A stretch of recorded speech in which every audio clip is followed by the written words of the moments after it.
मैं सभी गणमान्य अतिथियों को अवगत करा दूं कि 75 रुपये का यह स्मारक सिक्का भारत सरकार के कोलकाता टकसाल ने चांदी, तांबा, निकेल एवं जिंक धातुओं के मिश्रण से तैयार किया है। धन्यवाद माननीय प्रधानमंत्री जी, माननीय अध्यक्ष लोकसभा एवं माननीय उपसभापति राज्यसभा।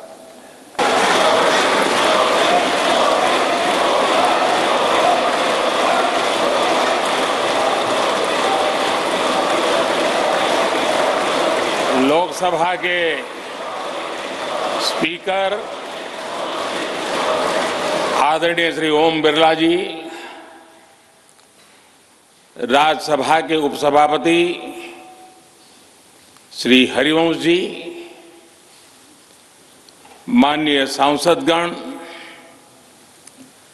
सभी वरिष्ठ जनप्रतिनिधि, विशिष्ट अतिथि, अन्य सभी महानुभाव और मेरे प्यारे देशवासियों, हर देश की विकास यात्रा में कुछ पल ऐसे आते हैं जो हमेशा के लिए अमर हो जाते हैं।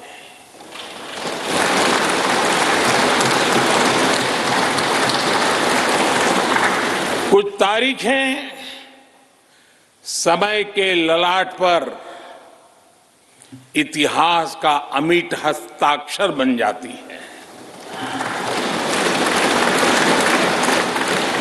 आज 28 मई 2023 का ये दिन ऐसा ही शुभ अवसर है।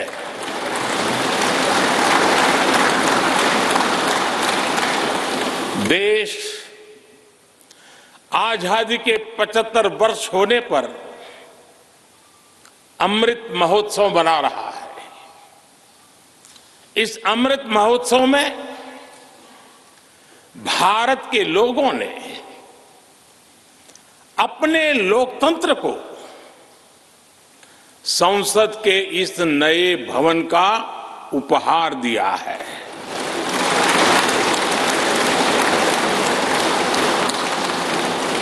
आज सुबह ही संसद भवन परिसर में सर्वपंथ प्रार्थना हुई है। मैं सभी देशवासियों को भारतीय लोकतंत्र के इस स्वर्णिम क्षण की बहुत बहुत बधाई देता हूं।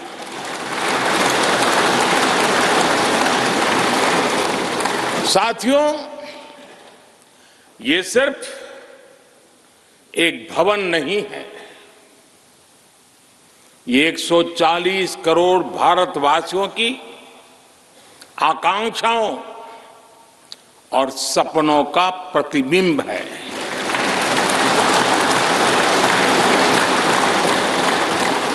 ये विश्व को भारत के दृढ़ संकल्प का संदेश देता हमारे लोकतंत्र का मंदिर है।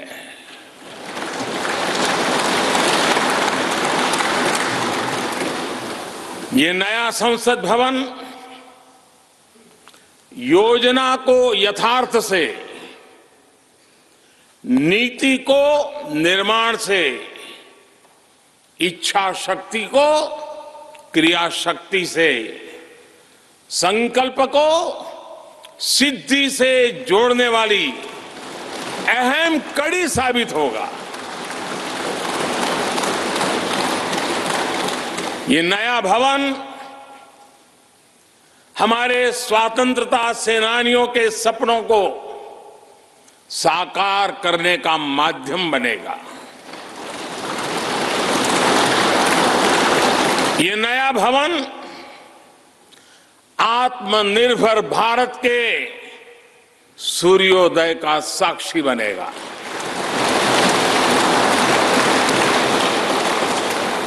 ये नया भवन विकसित भारत के संकल्पों की सिद्धि होते हुए देखेगा। ये नया भवन नूतन और पुरातन के सह अस्तित्व का भी आदर्श है। साथियों, नए रास्तों पर चलकर ही नए प्रतिमान गढ़े जाते हैं।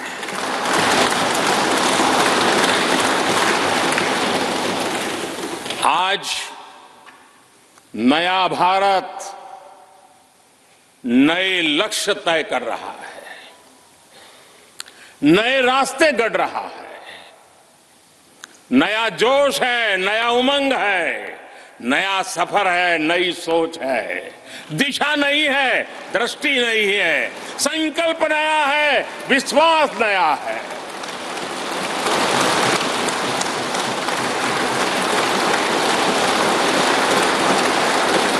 और आज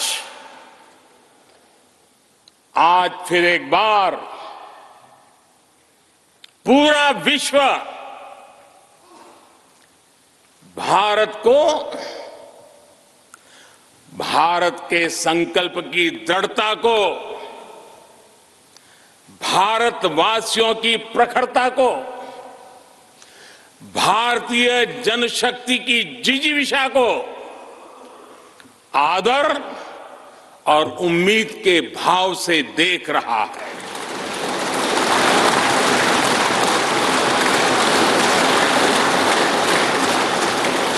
जब भारत आगे बढ़ता है तो विश्व आगे बढ़ता है।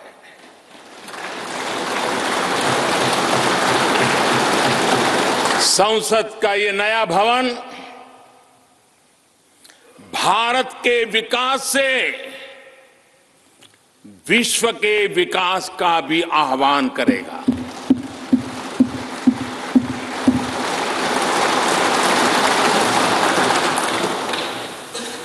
साथियों, आज इस ऐतिहासिक अवसर पर कुछ देर पहले संसद की इस नई इमारत में पवित्र सेंगोल की भी स्थापना हुई है।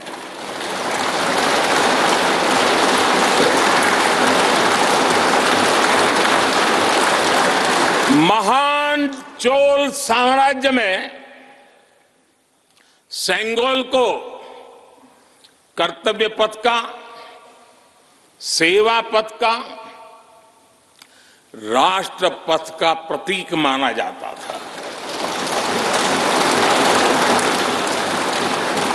राजा जी और आदीनम के संतों के मार्गदर्शन में यही सेंगोल सत्ता के हस्तांतरण का प्रतीक बना था।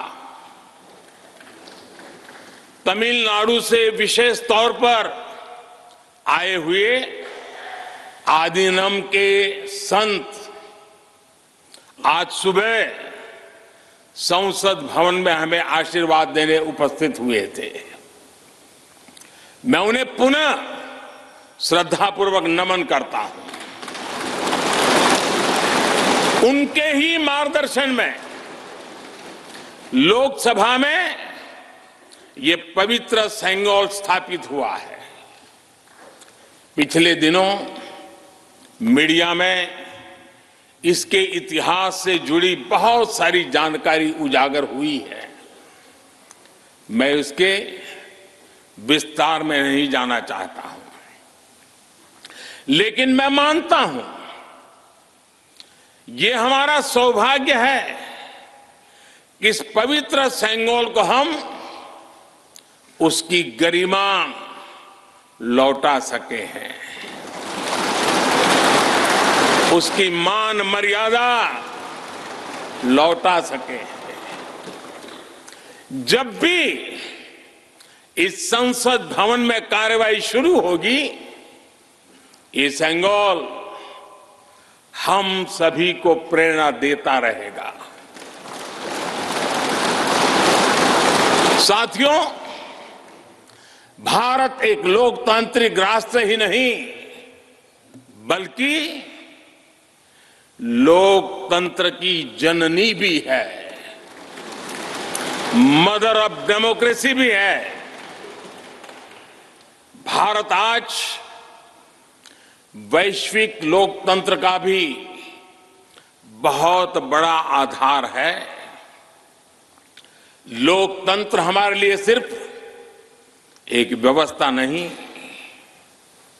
एक संस्कार है, एक विचार है, एक परंपरा है। हमारे वेद हमें सभाओं और समितियों के लोकतांत्रिक आदर्श सिखाते हैं। महाभारत जैसे ग्रंथों में गणों और गणतंत्रों की व्यवस्था का उल्लेख मिलता है। हमने वैशाली जैसे गणतंत्रों को जीकर दिखाया है। हमने भगवान बसवेश्वर के अनुभव मंटपा को अपना गौरव माना है। तमिलनाडु में मिला 900 ईस्वी का शिलालेख आज भी हर किसी को हैरान कर देता है। हमारा लोकतंत्र ही हमारी प्रेरणा है। हमारा संविधान ही हमारा संकल्प है। इस प्रेरणा, इस संकल्प की सबसे श्रेष्ठ प्रतिनिधि अगर कोई है तो ये हमारी संसद है। और ये संसद देश की जिस समृद्ध संस्कृति का प्रतिनिधित्व करती है, उसका उद्घोष करती है। शेते निपद्यमानस्य, शेते निपस्य मानस्य चराति चरत भगः चरैवेति चरैवेति चरैवेति। कहने का तात्पर्य, जो रुक जाता है उसका भाग्य भी रुक जाता है, लेकिन जो चलता रहता है उसी का भाग्य आगे बढ़ता है, बुलंदियों को छूता है। और इसलिए चलते रहो, चलते रहो। गुलामी के बाद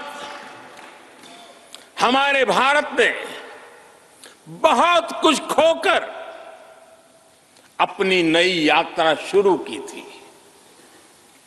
वो यात्रा कितने ही उतार चढ़ावों से होते हुए, कितनी ही चुनौतियों को पार करते हुए आजादी के अमृत काल में प्रवेश कर चुकी है। आजादी का ये अमृत काल विरासत को सहेजते हुए विकास के नए आयाम गढ़ने का अमृत काल है। आजादी का ये अमृत काल देश को नई दिशा देने का अमृत काल है। आजादी का ये अमृत काल अनंत सपनों को, असंख्य आकांक्षाओं को पूरा करने का अमृत काल है। इस अमृत काल का आह्वान है, इस अमृत काल का आह्वान है मुक्त मातृभूमि को, मुक्त मातृभूमि को नवीन पान चाहिए, नवीन पर्व के लिए नवीन प्राण चाहिए। मुक्त गीत हो रहा, मुक्त गीत हो रहा नवीन राग चाहिए, नवीन पर्व के लिए नवीन प्राण चाहिए।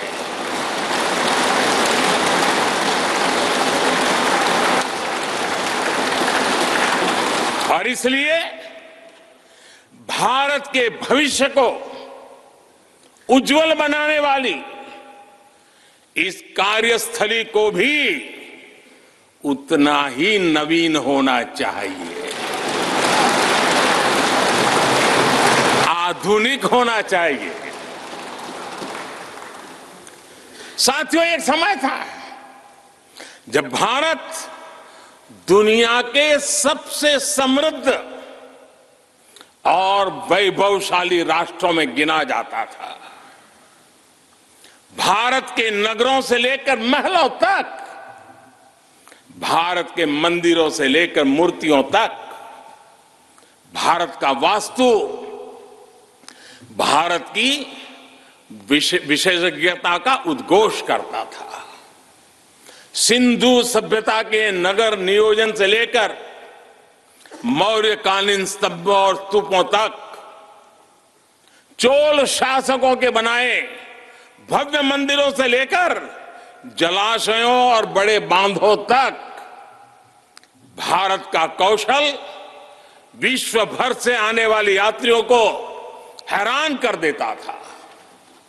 लेकिन सैकड़ों साल की गुलामी ने हमसे हमारा ये गौरव छीन लिया। एक ऐसा भी समय आ गया जब हम दूसरे देशों में हुए निर्माण को देखकर मुग्ध होने लग गए। 21वीं सदी का नया भारत बुलंद हौसले से भरा हुआ भारत अब गुलामी की उस सोच को पीछे छोड़ रहा है।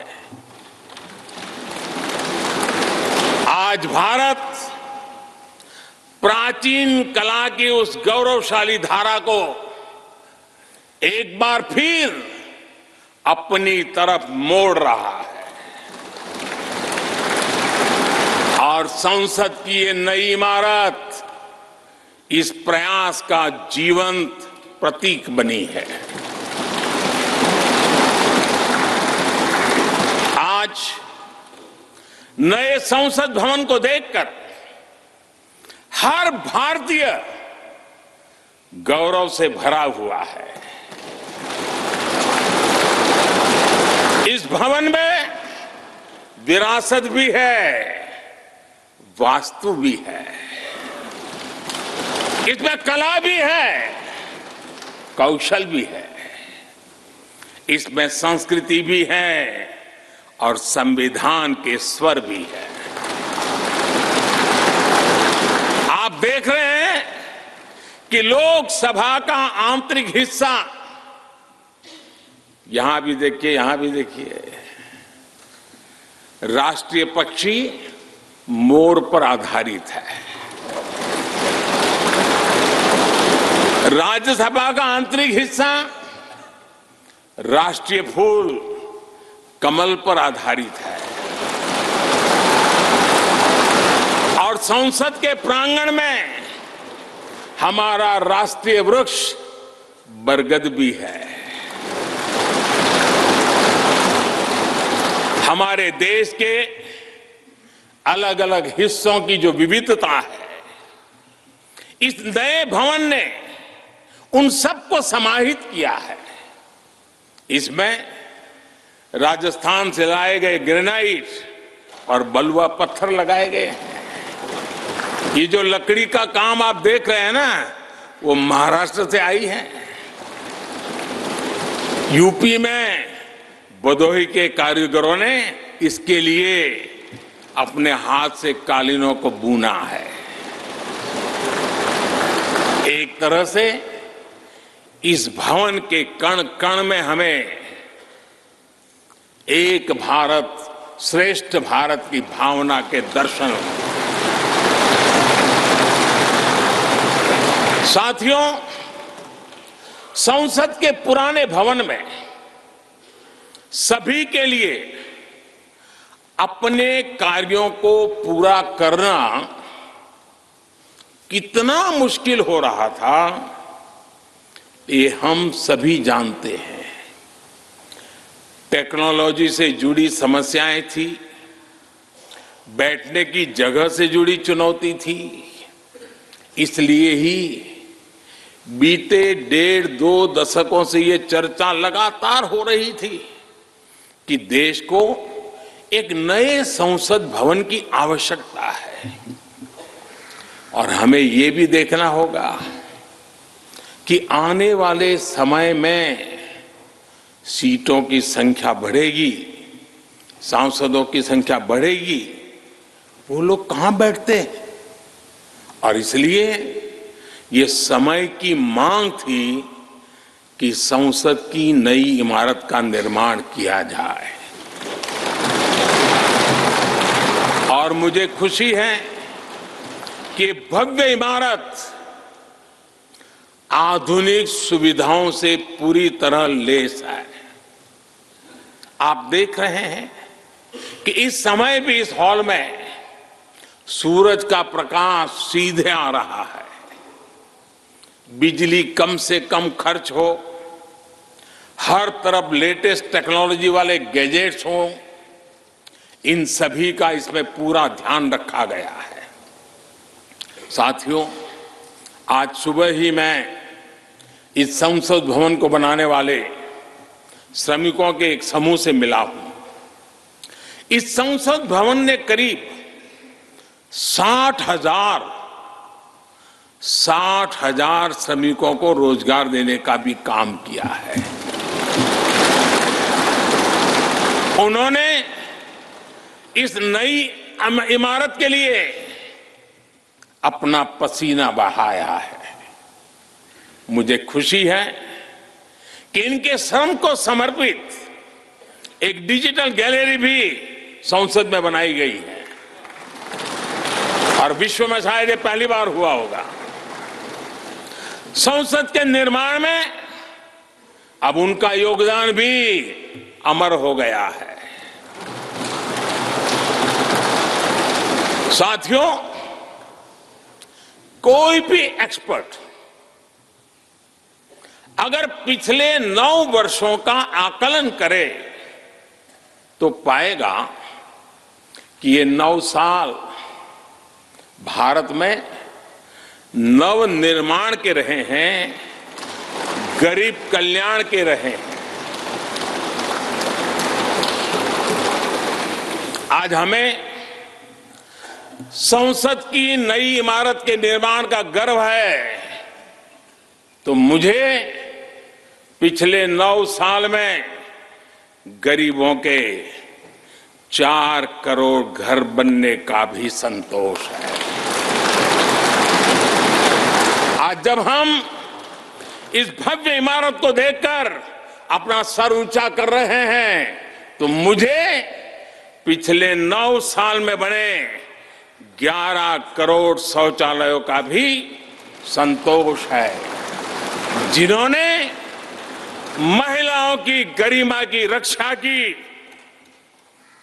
उनका स्वर ऊंचा कर दिया।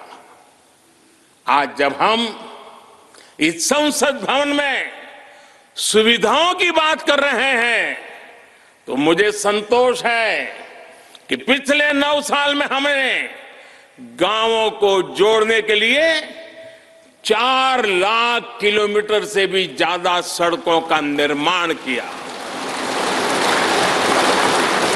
आज जब हम इस इको फ्रेंडली इमारत को देखकर खुश है, तो मुझे संतोष है कि हमने पानी की एक एक बूंद बचाने के लिए 50,000 से ज्यादा अमृत सरोवरों का निर्माण किया है। आज जब हम इस नए संसद भवन की लोकसभा और राज्यसभा को देखकर उत्सव मना रहे हैं, तो मुझे संतोष है कि हमने देश में 30,000 से ज्यादा नए पंचायत भवन भी बनाए हैं। यानी पंचायत भवन से लेकर संसद भवन तक हमारी निष्ठा एक ही है, हमारी प्रेरणा एक रही। देश का विकास, देश के लोगों का विकास। साथियों, आपको ध्यान होगा 15 अगस्त को लाल किले से मैंने कहा था, यही समय है सही समय है।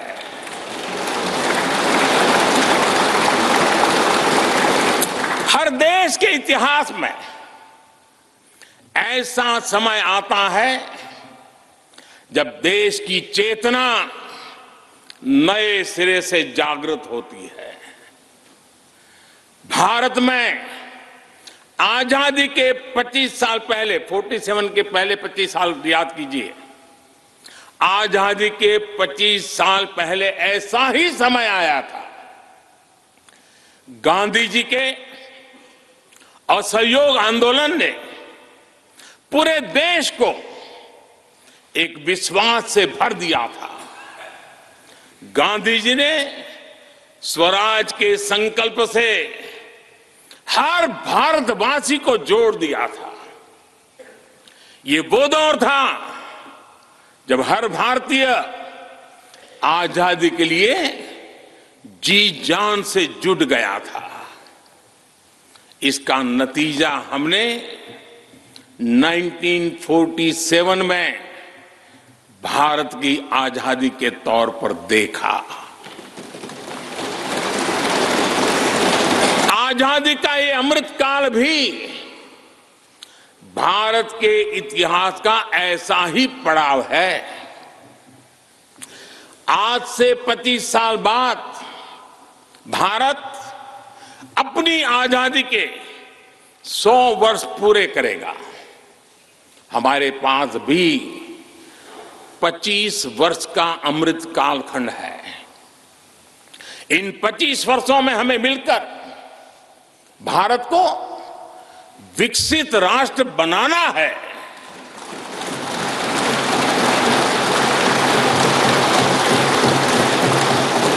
लक्ष्य बड़ा है, लक्ष्य कठिन भी है, लेकिन हर देशवासी को आज इसके लिए जी जान से जुटना ही है।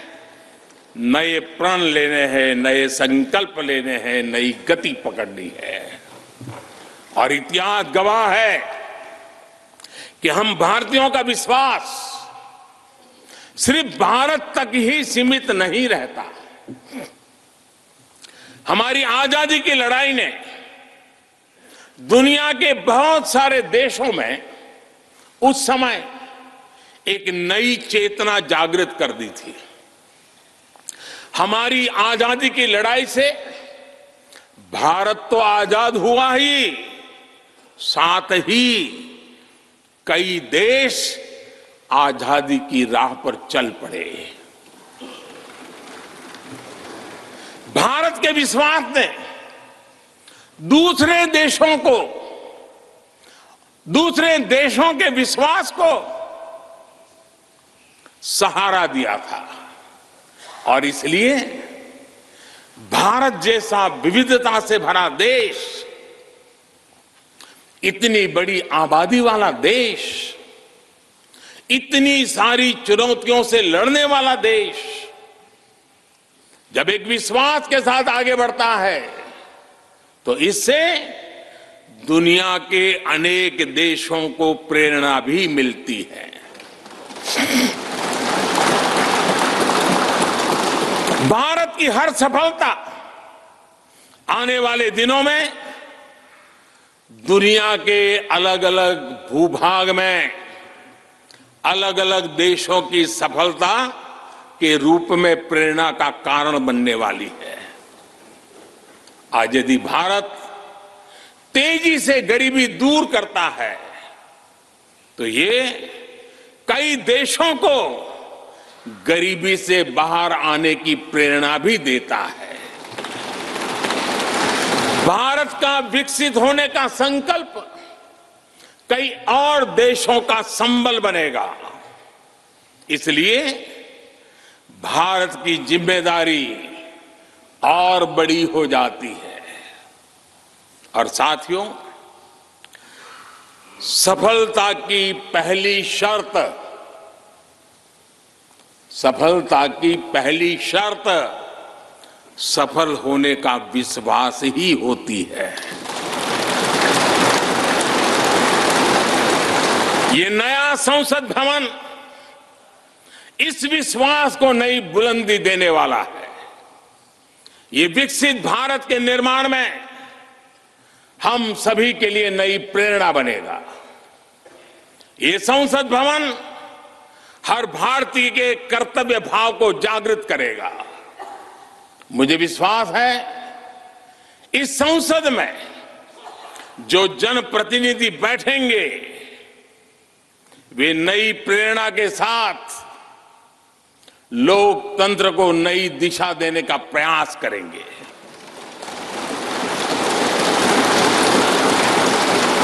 हमें नेशन फर्स्ट की भावना से आगे बढ़ना होगा। इदम राष्ट्राय इदम न मम। हमें कर्तव्य पथ को सर्वोपरि रखना होगा। कर्तव्यमेव कर्तव्यम अकर्तव्यम न कर्तव्यम। हमें अपने व्यवहार से उदाहरण प्रस्तुत करना होगा। यद यदाचरति श्रेष्ठः तद्देव इतरो जनः। हमें निरंतर खुद में सुधार करते रहना होगा। उद्धरेत आत्मना आत्मानानम। हमें अपने नए रास्ते खुद बनाने होंगे। अपदीवो भवः। हमें खुद को खपाना होगा, तपाना होगा। तपसो ही परम नास्ति तपसा बिंदते महत। हमें लोक कल्याण को ही अपना जीवन मंत्र बनाना होगा। लोकहितम मम करणीयम।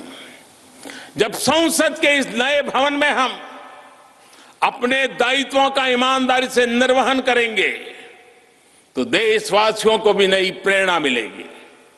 साथियों, दुनिया के सबसे बड़े लोकतंत्र को यह नई संसद एक नई ऊर्जा और नई मजबूती प्रदान करेगी।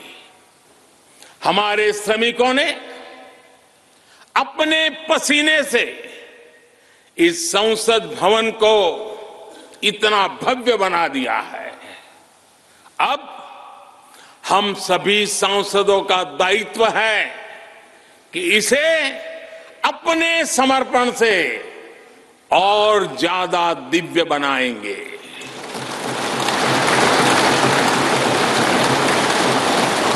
एक राष्ट्र के रूप में हम सभी 140 करोड़ भारतीयों का संकल्प ही इस नई संसद की प्राण प्रतिष्ठा है।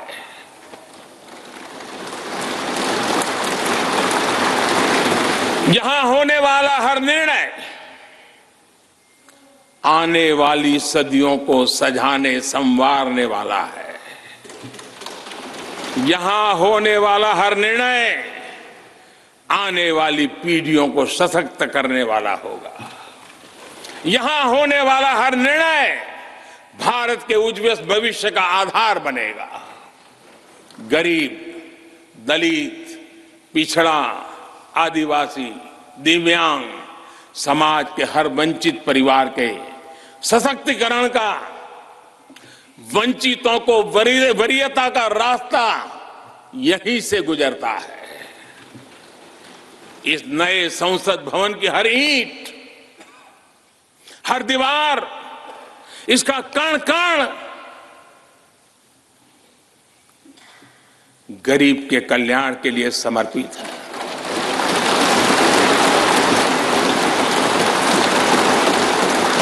अगले 25 वर्षों में संसद के इस नए भवन में बनने वाले नए कानून भारत को विकसित भारत बनाएंगे। इस संसद में बनने वाले कानून भारत को गरीबी से बाहर निकालने में मदद करेंगे। इस संसद में बनने वाले कानून देश के युवाओं के लिए, महिलाओं के लिए नए अवसरों का निर्माण करेंगे। मुझे विश्वास है संसद का यह नया भवन नए भारत के सृजन का आधार बनेगा। एक समृद्ध, सशक्त और विकसित भारत नीति न्याय, सत्य, मर्यादा और कर्तव्य पथ पर और सशक्त होकर चलने वाला भारत। मैं समस्त भारतवासियों को नए संसद भवन की फिर से बहुत बहुत बधाई देता हूं। धन्यवाद।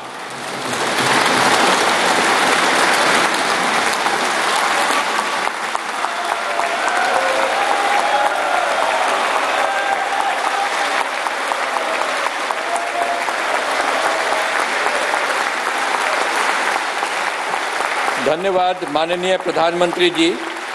गणमान्य अतिथिगण, भारत की संसद के नवनिर्मित भवन के लोकार्पण का कार्यक्रम अब यहीं समाप्त होता है।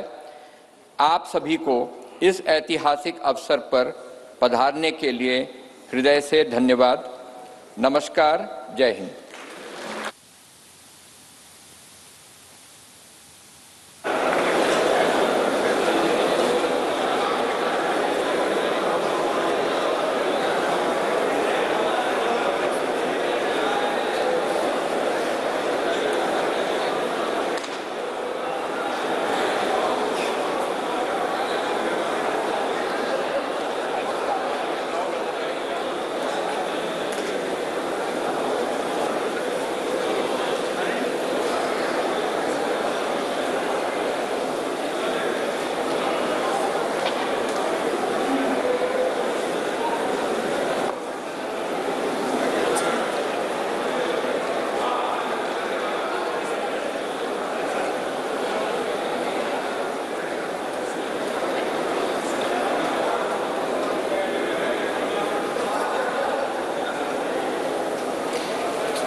ಇದು ಏಷ್ಯಾನೆಟ್ ನ್ಯೂಸ್ ನೆಟ್ವರ್ಕ್ ಪ್ರಸ್ತುತಿ.